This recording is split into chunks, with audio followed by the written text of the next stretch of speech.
Hello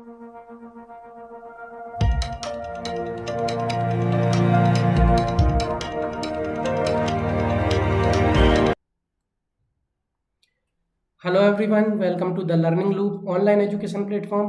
उम्मीद है आप सभी स्वस्थ होंगे, मस्त होंगे। तो आज हम कक्षा 12वीं जो है वो वार्षिक परीक्षा जो चालू होने वाली है, ठीक है। तो हम कक्षा 11वीं का जो पेपर है, पुराने पेपर प्रीवियस ईयर के, ठीक है ना, पूछे गए जो पेपर है उनको हम सॉल्व करने वाले हैं, ठीक है। तो उसके लिए हमने वार्षिक परीक्षा 2026 की सीरीज तैयार करें हैं, ठीक है, जिसमें हम आपको 2022, 23, 24 और 25 के जो प्रश्न पत्र हैं उनको सॉल्व कराने वाले हैं, ठीक है ना। तो इसकी जो क्वेश्चन पेपर है, इनकी सॉल्व पीडीएफ जो है वो टेलीग्राम चैनल पे आपको उपलब्ध हो जाएगी, ठीक है ना। तो आज हम ऑब्जेक्टिव क्वेश्चन जो हैं वो सॉल्व करने वाले हैं हम चारों साल के, ठीक है ना। चलिए शुरू करते हैं। सही विकल्प ये 2021-22 में पूछे गए हैं, ठीक है। तो इसमें सबसे पहला क्वेश्चन है, आंतरिक प्रेरणा क्या है, ठीक है। आंतरिक प्रेरणा क्या है? खुशी, सम्मान, धन या शक्ति, ठीक है। आंतरिक प्रेरणा क्या होती है? जो हमें अंदर से खुशी उत्पन्न होती है, ठीक है ना। तो वो क्या होती है? आंतरिक प्रेरणा होती है, ठीक है। तो खुशी से संबंधित है। ये प्रेरणा जो है दो प्रकार की होती है, पढ़े हमने, ठीक है। एक होती है आंतरिक प्रेरणा और एक होती है क्या? बाह्य प्रेरणा होती है, ठीक है ना। आंतरिक प्रेरणा जो होती है, ऐसा कार्य करना है जिस कार्य को करने से हमें क्या मिलती है? खुशी प्राप्त होती है, ठीक है ना। तो वो क्या होती है? आंतरिक प्रेरणा होती है। लेकिन ऐसा कार्य करना जिससे हम पुरस्कार प्राप्त हो, ठीक है, पुरस्कार प्राप्त हो, तो उसको क्या बोलते हैं? बाह्य प्रेरणा बोलते हैं, ठीक है। चलिए अगला क्वेश्चन क्या है, स्पेल चेकर को शुरू करने के लिए आप किस शॉर्टकट की का उपयोग करेंगे, ठीक है ना। तो स्पेलिंग चेक करने के लिए क्या है? F5, F1, F7 या F9, कौन सा करेंगे? तो स्पेलिंग चेक के लिए हम क्या करते हैं? F7 शॉर्टकट की का क्या करते हैं? उपयोग करते हैं, ठीक है। चलिए अगला क्वेश्चन देखते हैं। एक पॉट से दूसरे में रोपाई को कहते हैं, क्या कहते हैं? पॉट मतलब होता है गमला, ठीक है ना। तो एक पॉट है, ठीक है, एक पॉट में कोई पौधा लगा है, ठीक है ना। इस पौधे को हमने क्या किए हैं? दूसरे पौधे में क्या कर रहे हैं? हम रोपाई कर रहे हैं। दूसरे गमले में हम क्या कर रहे हैं? रोपाई कर रहे हैं, ठीक है ना। तो ये क्रिया क्या कहलाती है? डीपॉटिंग, पॉटिंग, रीपॉटिंग या ट्रांसप्लांटिंग, ठीक है। तो ये क्रिया क्या कहलाती है? रीपॉटिंग कहलाती है। रिपोर्टिंग मतलब पहले से एक गमले में पौधा है, ठीक है, अब उसे हम दूसरे गमले में क्या कर रहे हैं? शिफ्ट कर रहे हैं, तो उसे क्या बोलते हैं? रीपोर्टिंग कहते हैं, ठीक है। इसके अलावा क्या होता है? डीपोटिंग क्या होता है? तो डीपोटिंग मतलब कोई गमले में अगर पौधा लगा है, ठीक है, कोई गमले में अगर पौधा लगा है या, ठीक है, और इसको हम क्या लगा रहे हैं? निकाल के जमीन में लगा रहे हैं, ठीक है ना। तो उसको क्या बोलते हैं? डीपोटिंग बोलते हैं, ठीक है। पॉटिंग क्या बोलते हैं? तो कोई पौधा अगर जमीन पे लगा हुआ है, ठीक है ना, सीधे उसको कहाँ लगाते हैं? गमले में लगाते हैं, ठीक है ना। उसको क्या बोलते हैं? पॉटिंग बोलते हैं, मतलब कि गमले में लगाते हैं। रीपॉटिंग मतलब क्या होता है कि एक गमले में लगा पौधा उसे दूसरे गमले में लगा रहे हैं, तो उसे बोलते हैं रीपॉटिंग बोलते हैं। ट्रांसप्लांटिंग क्या होता है? हमने जमीन पे ही कोई पौधे तैयार किए हैं, ठीक है ना, अब इसको हम खेत में ले जाके क्या कर रहे हैं? पौधे को रोपाई कर रहे हैं, तो उसको बोलते हैं क्या? ट्रांसप्लांटिंग बोला जाता है, ठीक है। चलिए अगला क्वेश्चन क्या है, पौधे को भिन्न दिशा और आकार देना, पौधों को दिशा और आकार देना क्या कहलाता है? छटाई कहलाता है, प्रशिक्षण, पिंचिंग या निराकरण क्या कहलाता है? तो ये प्रशिक्षण कहलाता है, ठीक है। प्रशिक्षण को इंग्लिश में बोलते हैं ट्रेनिंग, क्या बोलते हैं?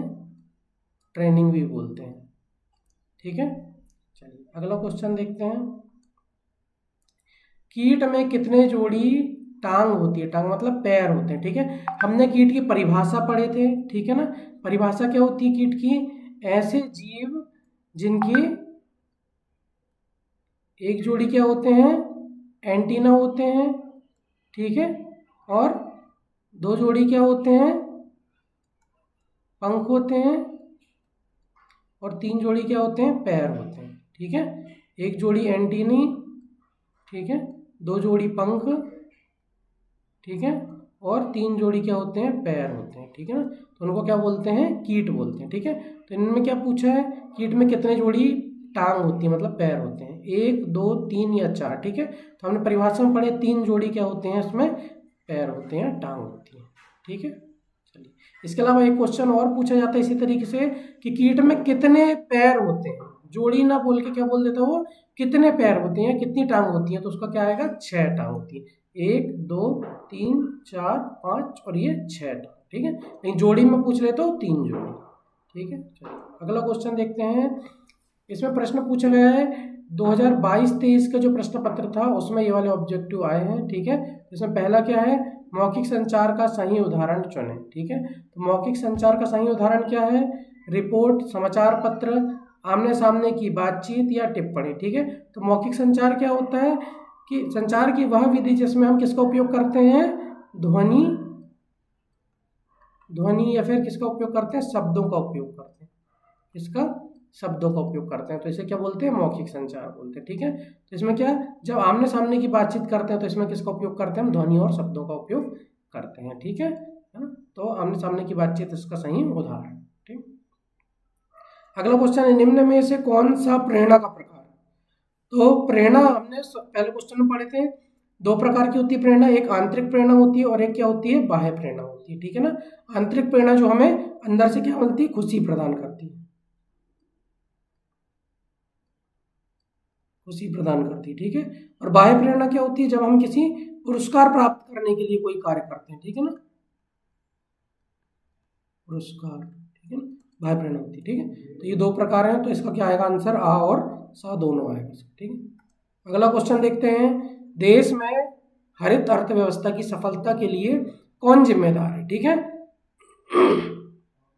तो हरित अर्थव्यवस्था की सफलता के लिए कौन जिम्मेदार है, सरकार, सामाजिक कार्यकर्ता, व्यक्तिगत नागरिक या फिर सभी, ठीक है। तो हरित अर्थव्यवस्था के लिए सभी लोग क्या है, जिम्मेदार है इसके लिए, ठीक है। अगला क्वेश्चन है, एक पॉट से दूसरे में रोपाई को कहा जाता है, ठीक है ना। देखिए पिछले वर्ष भी ये क्वेश्चन पूछा गया, ठीक है ना। एक पॉट से दूसरे पॉट में रोपाई, एक गमले से दूसरे गमले में पौधे की रोपाई को क्या कहते हैं, रिपोर्टिंग कहते हैं, क्या कहते हैं, रिपोर्टिंग। चलिए अगला क्वेश्चन, सुंदरता की धारणा और इसकी प्रशंसा का अध्ययन क्या कहलाता है, ठीक है। तो सुंदरता की धारणा और उसकी प्रशंसा का अध्ययन क्या कहलाता है, तो सौंदर्य मूल्य कहलाता है, ठीक है। चलिए अगला क्वेश्चन देखते हैं। ये सही विकल्प जो है वर्ष 2023-24 में ये प्रश्न पूछे गए हैं, ठीक है। इसमें पहला क्वेश्चन क्या है, निम्न में से कौन सा प्रश्नवाचक शब्द नहीं है, ठीक है।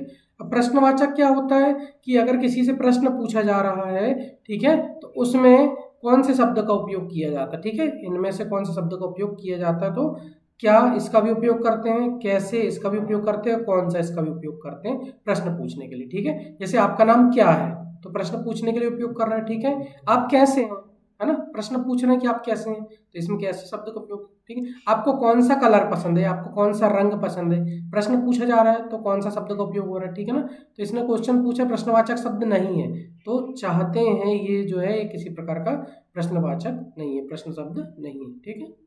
अगला, ऐसा क्या है जो आपको दूसरों को उत्साहवर्धन के बिना काम या पढ़ाई पूरी करने में सक्षम बनाता है, ठीक है। मतलब दूसरों कोई आपको मोटिवेट ना करे फिर भी आप क्या करते हैं, अपने मन से ही क्या करते हैं, पढ़ाई करते हैं या कोई कार्य करते हैं, तो उसे क्या कहते हैं हम, तो उसे स्वप्रेरणा कहते हैं, ठीक है। कोई भी प्रेरणा जो रहती है वो हमारे अंदर से आती है, ठीक है ना। कोई आपको उत्साहवर्धित नहीं करता, कोई आपको मोटिवेट नहीं करता है कि आप पढ़ाई करें या ये कार्य करें जिसमें आपको सफलता प्राप्त होगी या आपका भविष्य बनेगा, ठीक है ना। ये जो आती है क्या आती है, अपने अंदर से आती है, ठीक है ना। तो आपको पढ़ाई पूरी करने के लिए सक्षम बनाता है, वो क्या होती है, स्वप्रेरणा होती है, ठीक है ना। अगला क्वेश्चन देखते हैं, कट फ्लावर को काटा जाता है, ठीक है ना। हमने फूलों की खेती में पढ़े थे, कट फ्लावर होते हैं, एक लूज फ्लावर होते हैं और कट ग्रीन्स होते हैं, ठीक है ना। तो कट फ्लावर की परिभाषा क्या होती है कि ऐसे फूल जिन्हें हम किसके साथ काटते हैं, डंठल के साथ काटा जाता है, ठीक है। और इनका उपयोग कहाँ पर होता है, तो हम गुलदस्ते को या गुलदान को सजाने में इसका उपयोग करते हैं, ठीक है ना। तो क्या आएगा आंसर, डंठल के साथ, पूरे पौधे के साथ, बिना डंठल के या पत्तियों के साथ। तो कट फ्लावर जो रहते हैं उसको डंठल के साथ काटा जाता है, ठीक है ना। अगला क्वेश्चन देखते हैं, डंपिंग ऑफ में आमतौर पर लाभ मिलता है, ठीक है। डंपिंग ऑफ हमने पढ़े, डंपिंग ऑफ एक क्या है, रोग है जो कवक के द्वारा होता है और इसकी कवक मिट्टी में पाई जाती है, ठीक है। और ये नर्सरी का जो होता है बहुत ही क्या होता है, गंभीर रोग होता है, ठीक है। नर्सरी का क्या है, ये गंभीर रोग है, ठीक है। नर्सरी अवस्था में जब बीज से पौधा बनता है तो ये फंगस जो रहती है पौधे में लग जाती है और पौधा जो रहता है वो क्या हो जाता है, गिर जाता है, ठीक है ना। तो ये लाभ किस चीज से मिलता है, तो उच्च आर्द्रता से क्या मिलता है, डंपिंग ऑफ में लाभ मिलता है। ठीक है, अगला क्वेश्चन देखते हैं। देश में हरित अर्थव्यवस्था की सफलता के लिए कौन जिम्मेदार है?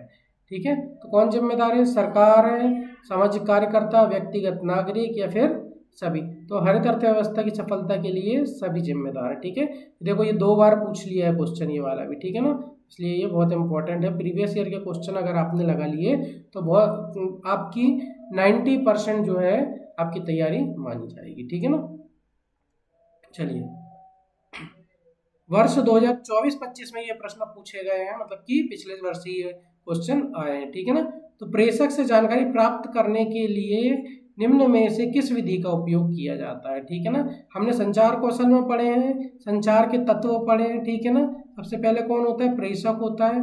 ठीक है, प्रेषक जो संचार शुरू करता है। ठीक है ना, और प्रेषक किसके पास संदेश भेजता है, तो प्राप्तकर्ता को संदेश भेजता है। किसको, प्राप्तकर्ता को संदेश भेजता है। ठीक है ना, तो प्रेषक से जो संदेश प्राप्त करते हैं तो उसमें किस विधि का उपयोग करते हैं, जैसे मैं आपको पढ़ा रहा हूँ तो आप क्या क्या कर रहे हैं, सुन रहे हैं मेरी बातों को। ठीक है ना, सुनकर ही आप क्या कर रहे हैं, जानकारी प्राप्त कर रहे हैं ना, है ना, तो जानकारी प्राप्त करने के लिए क्या करना पड़ता है, हमको सुनना पड़ता है। ठीक है ना, तो प्रेषक से जानकारी कैसे प्राप्त करेंगे, आप सुनकर करेंगे। ठीक है, अगला क्वेश्चन, निम्न में से कौन सा पणधारक हरित अर्थव्यवस्था के लिए नीतियां बनाता है? ठीक है ना, तो नीतियां कौन बनाता है हरित अर्थव्यवस्था के लिए, गैर सरकारी संगठन, वैज्ञानिक समुदाय, सरकार या निजी क्षेत्र? ठीक है ना, तो इसके लिए इसका आंसर क्या आएगा, सरकार। ठीक है ना, जो योजनाएं या नीतियां बनाती है वो कौन बनाती है, सरकार बनाती है। ठीक है ना, चलिए अगला क्वेश्चन, फ्लोरिकल्चर बागवानी की एक शाखा है जो संबंधित है किससे, सब्जियों का प्रसंस्करण, फसल बोना, फलों का उत्पादन या फूलों की खेती? ठीक है ना, नाम से समझ में आ रहा है, फ्लोरिकल्चर मतलब फूलों की खेती से संबंधित है फ्लोरिकल्चर। ठीक है, एक पॉट से दूसरे पॉट में रहो, देखिए 3 साल में पूछ लिया ये क्वेश्चन। ठीक है ना, 3 वर्ष में पूछ लिया ये वाला क्वेश्चन। ठीक है ना, एक पॉट से दूसरे पॉट में रोपाई को क्या कहा जाता है, तो क्या कहा जाता है,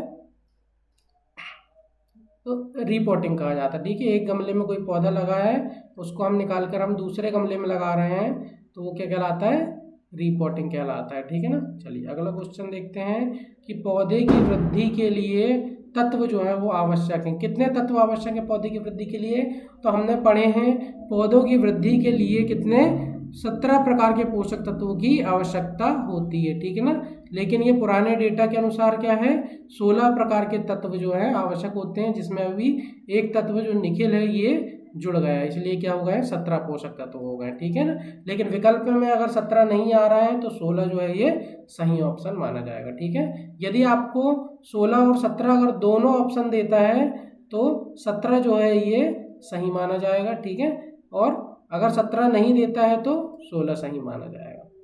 ठीक है, चलिए उम्मीद करता हूँ आपको ये सभी क्वेश्चन समझ में आए होंगे। ठीक है ना, इसी प्रकार के महत्वपूर्ण क्वेश्चन जानने के लिए जुड़े रहें चैनल के साथ। ठीक है, इस यूट्यूब की डिस्क्रिप्शन में टेलीग्राम की लिंक दी गई है, उससे जुड़ जाएं आप, और उसमें आपको इसके प्रीवियस ईयर के जो क्वेश्चन हैं सभी PDF नोट्स आपको उपलब्ध हो जाएंगे। ठीक है ना, तो मिलते हैं अगली क्लास में। जय हिंद।